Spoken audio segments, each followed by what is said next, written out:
श्री कृष्ण मित्रों, कैसे हैं आप सब। आशा है आप सब ठीक होंगे और आपने पिछले लेसन्स रिवाइज़ किए होंगे और इंग्लिश लिखने की और बोलने की प्रैक्टिस भी की होगी। आज हम वॉइस के बारे में डिस्कस करेंगे, जिसमें एक्टिव और पैसिव वॉइस जो इम्पॉर्टेंट पार्ट ऑफ वॉइस होते हैं। तो वॉइस जो है ये एक तरह से वर्ब की फॉर्म जो है वो बताती है कि कौन सा वॉइस है, एक्टिव है या पैसिव है। यानी अगर सब्जेक्ट यानी कर्ता एक्टिवली काम कर रहा है तो वो एक्टिव वॉइस कहलाता है, और अगर सब्जेक्ट एक्टिवली काम नहीं कर रहा है और एक्सपीरियंस कर रहा है, उस जो दूसरे लोगों द्वारा कुछ किया गया एक्सपीरियंस कर रहा है, तो वो पैसिव वॉइस कहलाता है। जैसे दे प्ले फुटबॉल। आज हम केवल इंडेफिनिट सेंटेंसेस ही करेंगे। They play football. अब यहाँ पर एक्टिव कौन है? दे, वे, सब्जेक्ट। और वो क्या कर रहे हैं? खेल रहे हैं। क्या खेल रहे हैं? फुटबॉल खेल रहे हैं। ये ऑब्जेक्ट है। तो इसमें जब हम इसको पैसिव बनाते हैं तो क्या करते हैं? Football is played by them. इसका क्या मतलब है कि हम पैसिव बनाने के टाइम इज, एम, आर, अगर दूसरे टेंसेस हैं तो वाज, वर, वो हम दोबारा उन टेंसेस के साथ डिस्कस कर लेंगे। इनके साथ इज, एम, आर लगाकर, या फिर और वर्ब की फिर प्लस वर्ब की थर्ड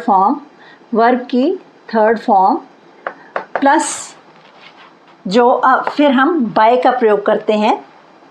ये प्रपोजिशन प्रयोग की जाती है जब हम सब्जेक्ट को ऑब्जेक्ट की जगह ले जाते हैं। और इसके अलावा और भी चेंजेस होती हैं जो हम अभी डिस्कस करेंगे। और चेंजेस होती हैं कि जो आई है, नाउन्स तो वैसे ही रहते हैं, परंतु जो प्रोनाउंस हैं उसमें आई मी में बदला जाता है। वुई जो है वो अस, ये चेंज किया जाता है, अस में बदला जाता है। यू को यू में ही रहने दिया जाता है क्योंकि यू का जो है ऑब्जेक्ट वही होता है। और ही को हिम में बदला जाता है। शी को हर, इस तरह से बदला जाता है। और दे को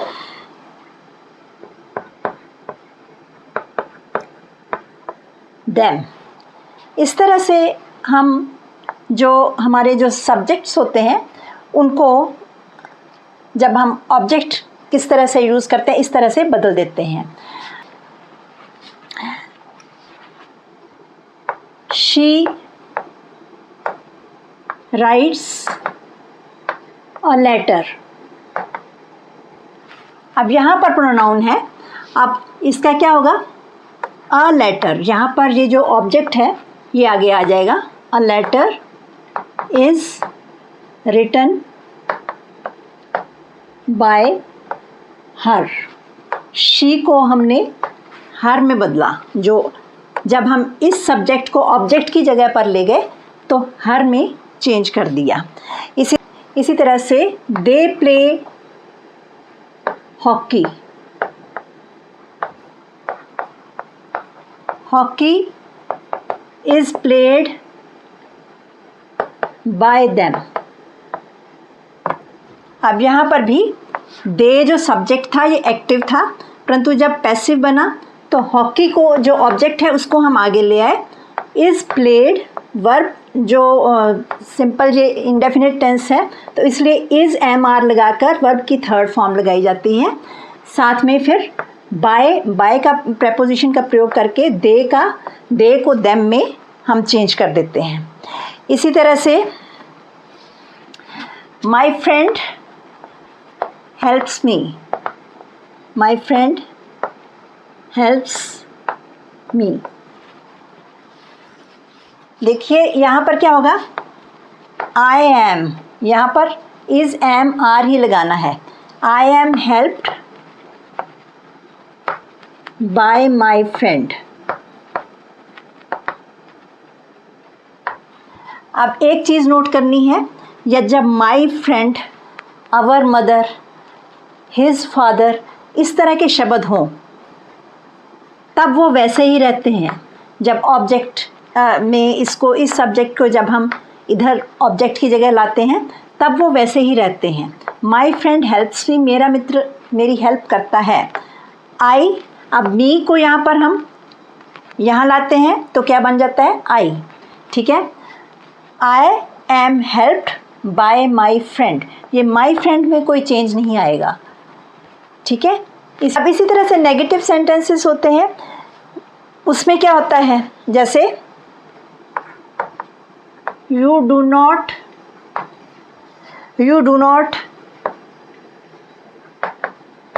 राइट अ लेटर। अब यहाँ पर डू नॉट का प्रयोग किया है, तो जब इसको हम पैसिव बनाएंगे तो ये जो ऑब्जेक्ट है ये आगे आ जाएगा। A letter is not, third form लगाएंगे रिटन बाय यू।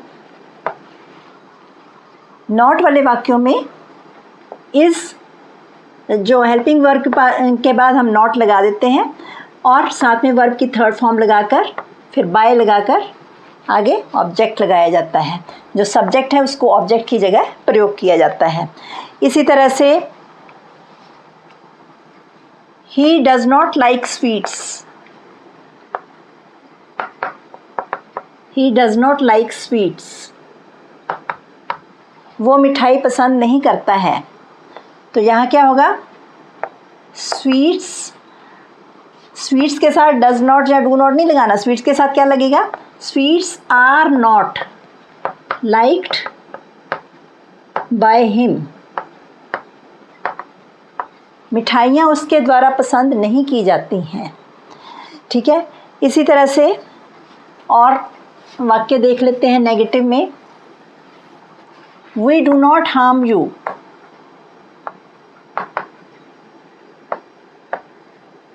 अब ये ऑब्जेक्ट को हम फिर से आगे इधर ले आएंगे सब्जेक्ट की जगह पर। You are not harmed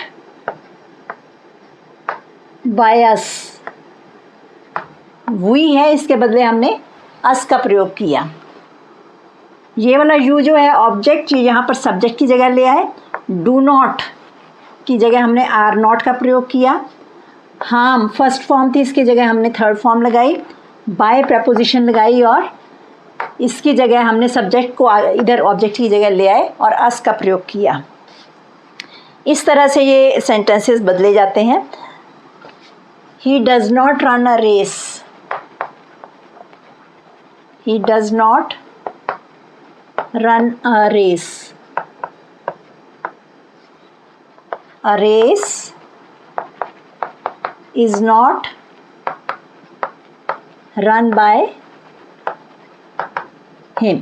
run ran run, ये थर्ड फॉर्म भी रन नहीं होती है तो सॉरी, a race ये वैसे ही रहेगा। is not, does not के बदले is not लग गया, थर्ड फॉर्म वर्ब की लग गई और यहाँ पर ही के बदले by him का प्रयोग किया।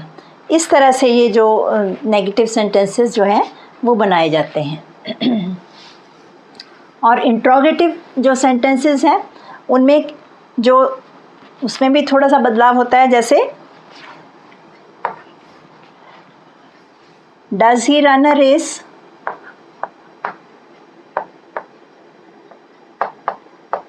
ये इंडेफिनिट टेंस है, इंडेफिनिट टेंस का क्वेश्चन है तो यहाँ पर क्या होगा,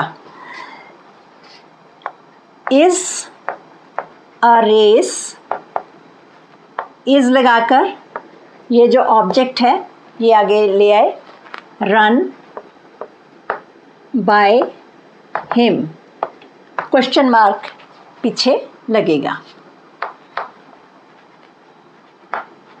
do you like books.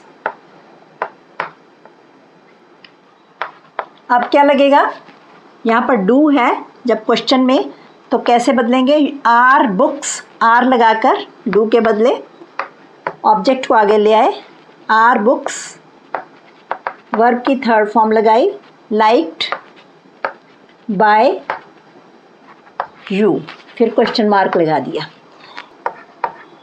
Do the farmers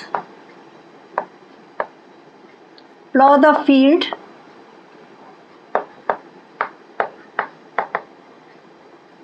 do the farmers plough the field, तो क्या होगा, is the field ploughed by the farmers.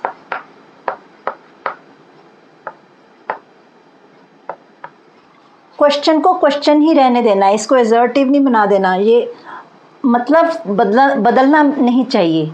ये भी एक कंडीशन है कि इनका मतलब सेम रहना चाहिए।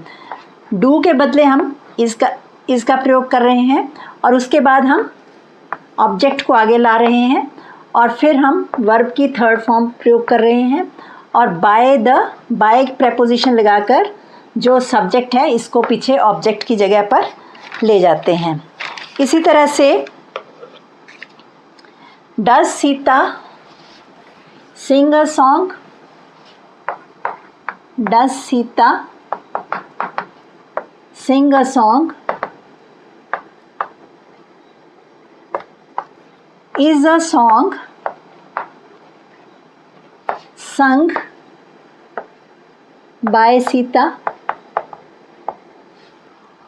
क्या सीता गाना गाती है, क्या गाना सीता द्वारा गाया जाता है। डज के बदले इज लगाया, अ सॉन्ग जो ऑब्जेक्ट है वो आगे ले आए, सिंग के बदले वर्ब की थर्ड फॉर्म और फिर बाय लगाकर जो सब्जेक्ट है इसको पीछे ले गए। अगर यहाँ पर डज ही होता तो हिम लगाते, सीता वैसे ही रहेगा या माई फादर, अवर फादर वो वैसे ही रहेगा, परंतु प्रोनाउंस जो हैं वो बदले जाते हैं। इसी तरह से और भी इंट्रोगेटिव नेगेटिव सेंटेंसेस होते हैं, जैसे do you not read a book, do you not read a book, ये इंट्रोगेटिव नेगेटिव है, सब्जेक्ट के बाद नॉट लगा है, तो क्या बनेगा, is a book not read by you, read by you. अब यहाँ पर डू के बदले हमने इज लगाया, पीछे से ऑब्जेक्ट ले आए आगे और नॉट को हमने जो यहाँ पर एज अ सब्जेक्ट चूज़ कर रहे हैं उसके बाद लगाया और फिर रेड वर्ब की थर्ड फॉर्म लगाई, देखने में दोनों एक जैसी हैं। बाय का प्रयोग करके फिर ये जो यू सब्जेक्ट है इसको पीछे ऑब्जेक्ट की जगह पर ले गए। इसी तरह से और भी हम इंट्रोगेटिव नेगेटिव देख लेते हैं। Does he not run a race, is a race not run by him, पीछे क्वेश्चन मार्क, डज की जगह इज लगाया, अ रेस ऑब्जेक्ट जो है यो आगे ले आए, नॉट का प्रयोग वैसे ही करना है, इसके जो यहाँ पर सब्जेक्ट बन गए इसके बाद और फिर वर्ब की थर्ड फॉर्म लगाई, यहाँ पर फर्स्ट फॉर्म थी ये थर्ड फॉर्म है। बाय प्रेपोजिशन का प्रयोग करके हमने ही के बदले यहाँ पर हिम का प्रयोग किया और फिर पीछे क्वेश्चन मार्क लगा दिया। इसी तरह से WH के क्वेश्चंस होते हैं जो इनका प्रयोग भी इसी तरह से किया जाता है, जैसे what do you eat, what do you eat. अब इसमें क्या करना है, व्हाट को वैसे ही रहने देना है, व्हाट। अब डू यू ईट, डू के बदले क्या लगेगा, व्हाट इज। अब वर्ब की थर्ड फॉर्म इधर ले आनी है, ईटन बाय यू। ठीक है, व्हाट जो है वैसे ही रहेगा और फिर इसके हमने पैसिव बना देना है। इसी तरह से विच books do you like, which books do you like. अब यहाँ पर भी विच वैसे ही रहेगा, विच बुक्स आर, यहाँ डू यू लाइक, अब इसका क्या बनेगा, आर लाइक्ड बाय यू। अगर यहाँ पर ही होता तो हिम हो जाता, शी होता तो हर हो जाता, दे होता तो देम लगा देते, वी होता तो अस लगा देते, ठीक है, परंतु यहाँ पर यू था तो यू के बदले हमने यू लगा दिया।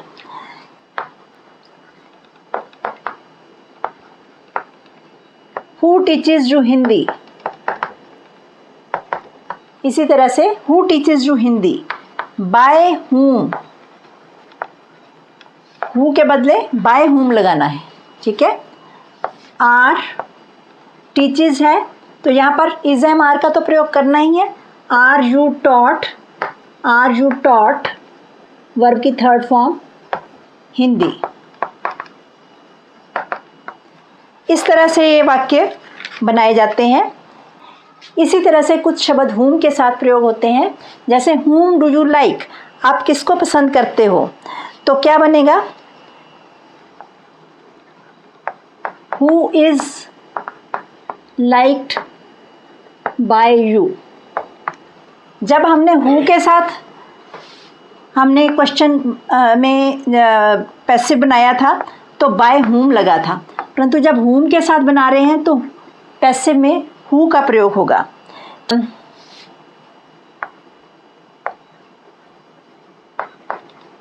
हु पेंट्स द वॉल्स, ये हु के साथ है तो क्या बनेगा, by whom are the walls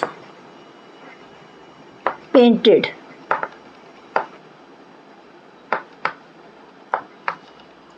bye whom, who के बदले बाय whom का प्रयोग करना है, इज एम आर लगाते हैं, या वॉल्स ये प्लूरल है इसलिए आर लगा रहे हैं, आर द वॉल्स ये प्लूरल है ना तो इसलिए आर का प्रयोग किया, आर द वॉल्स पेंट की जो थर्ड फॉर्म है वो लगा दी। इस तरह से ये जो है वाक्य बनाए जाते हैं पैसिव में। इसी तरह से और भी हम देख लेते हैं, जैसे how do you know him,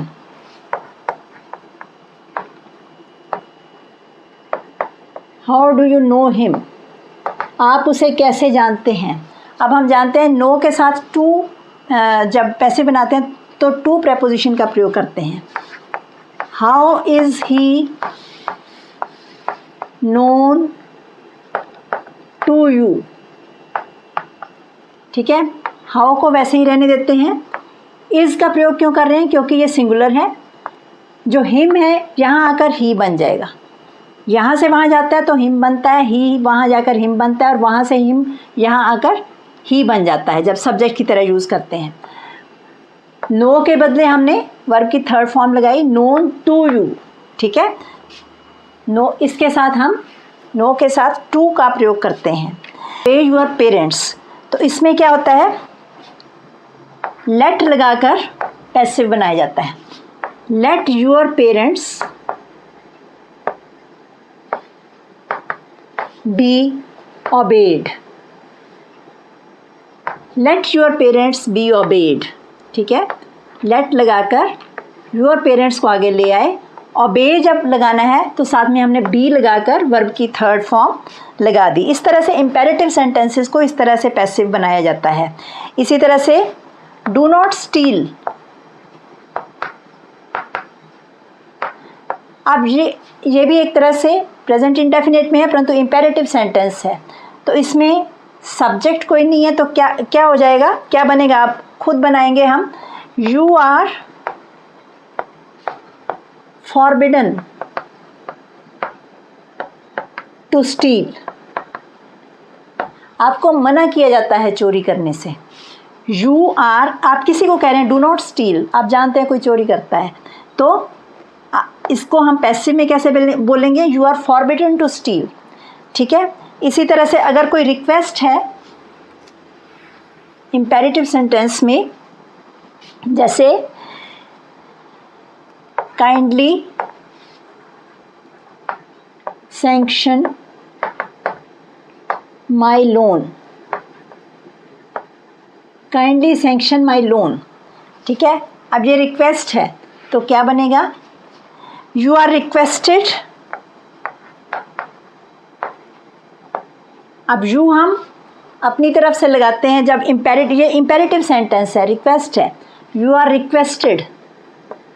क्योंकि ये रिक्वेस्ट है तो हम रिक्वेस्टेड, ये वर्ब की थर्ड फॉर्म लगा दी, to sanction my loan.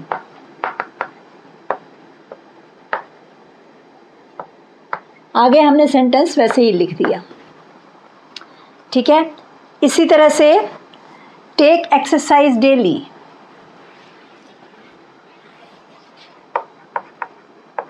Take exercise daily, तो इसका क्या बनेगा, यू आर। अब यहाँ पर कोई सब्जेक्ट नहीं है तो हम किसी को कह रहे हैं तो उसके बदले हम यू सब्जेक्ट का प्रयोग कर लेते हैं जब पैसिव बनाते हैं। You are advised, advised to take exercise daily, exercise daily.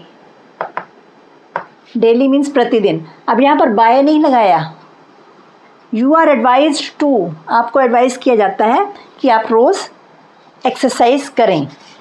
इसी तरह से और भी हम इम्पेरेटिव सेंटेंसेस देख लेते हैं, जैसे switch on the light, switch on the light. अब क्या बनेगा इसका, जब कोई सब्जेक्ट नहीं होता तो हम लेट का प्रयोग भी कर लेते हैं, let the light B switched on, let the light B switched on. इसका पैसिव जब बनाएंगे तो लेट का प्रयोग करेंगे। इसी तरह से प्लीज़ हेल्प मी, तो क्या बनेगा, you are requested to help me. इस तरह से जो इम्पेरेटिव सेंटेंसेस हैं वो हम उनका पैसिव इस तरह से बनाए जाते हैं। अब कई सेंटेंसेस होते हैं उनमें जो है इन्फिनेटिव वर्ब्स होते हैं, जैसे शी लाइक्स टू टॉक, वो बात करना पसंद करती है। तो अब इट से हम स्टार्ट करेंगे, it is liked by her to talk, उसके द्वारा बात करना पसंद किया जाता है। It is liked. ठीक है। यहाँ वर्ब की थर्ड फॉर्म, लाइक की थर्ड फॉर्म लगाकर बाय हर, शी के बदले हर का प्रयोग किया। टू टॉक, वैसे जो टू वाले इन्फिनिटिव्स हैं वो वैसे ही आगे लगा देते हैं। इसी तरह I hope to win a prize. अब इसका क्या बनेगा, it is hoped, it is hoped that I will win a prize। ये पैसिव वॉइस है। कुछ सेंटेंसेस होते हैं स्टूडेंट्स पूछते हैं कि ये क्या, ये इस तरह से कैसे लिखा हुआ है, तो हमें पता होना चाहिए कि ये पैसिव वॉइस है, पैसिव वॉइस में लिखा हुआ है। It is hope that I will win a price. तो हमें इस चीज़ की नॉलेज होनी चाहिए और हमें बदलना भी, उसको चेंज करने की भी प्रैक्टिस करनी चाहिए। कुछ सेंटेंसेस ऐसे भी देखे जिसमें बाय का यूज़ नहीं किया गया, जैसे कुछ सेंटेंसेस ऐसे थे, जैसे आई नो हिम, ये हमने किया। ही इज़ नोन टू मी,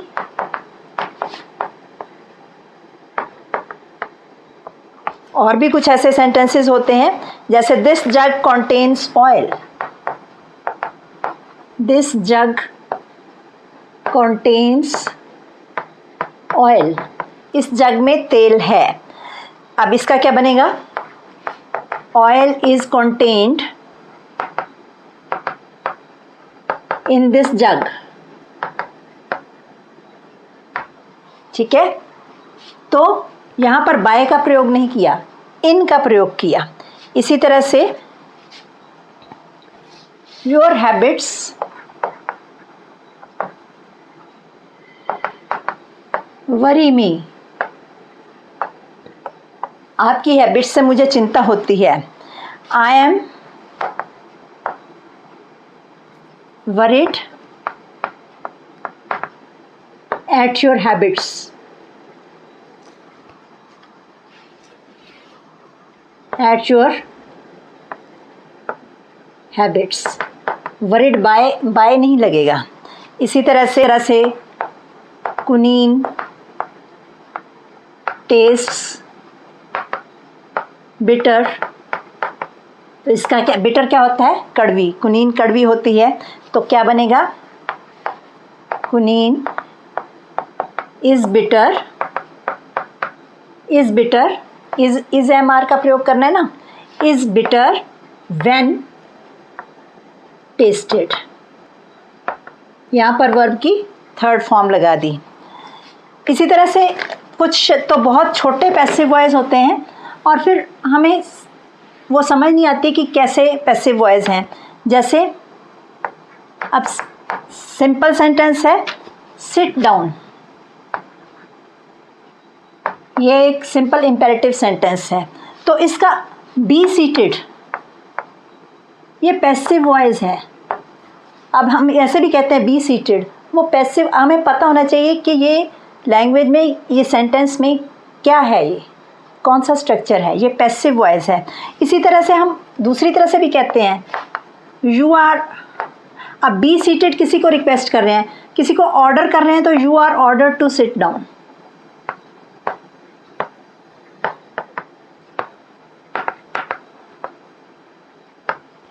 आपको ऑर्डर किया जाता है कि आप बैठ जाओ। अब कई स्टूडेंट्स पूछते हैं कि ये बी सीटेड बोल देते हैं, इसका मतलब ये कौन सा सेंटेंस है? ये पैसिव वॉइस है इसका, सिट डाउन। और इसको हम दो तरह से बना सकते हैं। इसी तरह से आप छोटे छोटे सेंटेंसेस बनाएं, उनके पैसिव भी बनाएं और उनको लिखने की और बोलने की प्रैक्टिस करें। आज के लिए इतना ही। धन्यवाद। Stay blessed.